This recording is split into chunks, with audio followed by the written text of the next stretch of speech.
शिमला में तहबाजारियों ने सरकार के खिलाफ मोर्चा खोला और शिमला में उपायुक्त कार्यालय के बाहर सीटू के बैनर तले तहबाजारी यूनियन ने धरना प्रदर्शन किया और सरकार और प्रशासन पर उनका रोजगार छीनने का आरोप भी लगाया। यूनियन का कहना है कि वन विभाग और एनएचएआई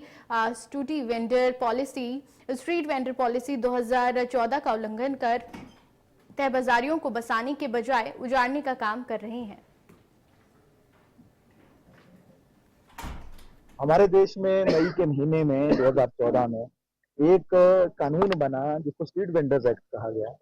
उस स्ट्रीट वेंडर्स एक्ट में जो माननीय सुप्रीम कोर्ट के दिशा निर्देश पर बना था, 2007 में माननीय सुप्रीम कोर्ट में एक केस पहुंचा था और माननीय सुप्रीम कोर्ट ने निर्देशित किया केंद्र सरकार को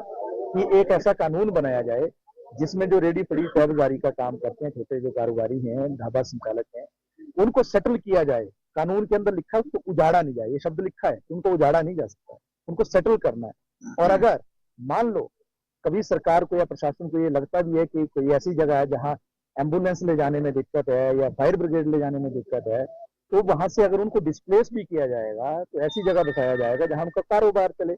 तो वो जिस जगह ये कारोबार कर रहे हैं, आपको मालूम है वो डबल लेन सड़क है, बहुत चौड़ी सड़क है, वहां किसी का कोई गाड़ियों की आवाजाही में कोई प्रॉब्लम नहीं है, किसी को वहां कोई दिक्कत नहीं है। साइड में खड़े होकर छोटा छोटा कारोबार ये करते हैं, दिहाड़ी लगाते हैं, उसके जरिए अपने परिवार को चलाते हैं। तो हम ये कहना चाहते हैं आज के इस प्रदर्शन के माध्यम से डीसी ऑफिस के बाहर एसपी से भी हम गुजारिश करेंगे, डीसी महोदय से गुजारिश करेंगे, वन विभाग की जो अथॉरिटीज हैं, जो नेशनल हाईवेज की अथॉरिटीज हैं, उनसे ये कहना चाहते हैं कि ये पूरी तरह से उजाड़ने की जो नीति है ये देश के संविधान के अनुरूप नहीं है, ये कानून के विरुद्ध है और इसलिए तुरंत इसको रोका जाना चाहिए, क्योंकि ये मसला लोगों के जीने का मसला है। और हमारे संविधान में अनुच्छेद 21 जो है उसमें जीने का अधिकार दिया गया और जीने के अधिकार की जब जब बात होती है तो आपको मालूम है रोटी, कपड़ा और मकान उस जीने के अधिकार के साथ जुड़ा हुआ है। रोटी का मतलब रोजी रोटी का सवाल है, रोजगार का सवाल है। अगर सरकारें रोजगार नहीं दे पाती हैं सरकारी क्षेत्र में